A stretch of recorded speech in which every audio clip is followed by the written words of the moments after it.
Hi masters, నమస్తే. జీవితం అనేది నడి సముద్రంలో ప్రయాణం వంటిది. ఆ ప్రయాణాన్ని పిరికివాడు ప్రమాదంగాను, ధైర్యవంతుడు సాహసంగా, తెలివైనవాడు విహారయాత్రలా చూస్తాడు. అందరికీ ఆ సముద్రం అన్నది ఒకటే, కానీ చూసేవాడి దృష్టిని బట్టి అక్కడ సృష్టి మారుతుంది. దాన్ని మీ ముందు ఉన్నదాన్ని సమస్యలా భావిస్తున్నారా? ఒక సవాల్లా తీసుకుంటున్నారా? లేదా అందులో గొప్ప గొప్ప అవకాశాలను చూస్తున్నారా అనేది మీ మనోదృష్టిని బట్టి ఉంటుంది మాస్టర్స్.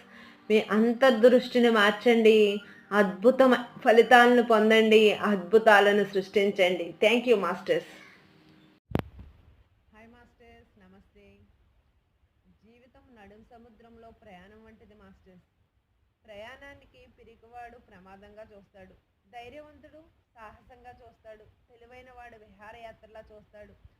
ప్రయాణించే సముద్రం అందరికీ ఒకటే, కానీ వాళ్ళు చూసే దృష్టిని బట్టి వాళ్ళకి అది దానిలా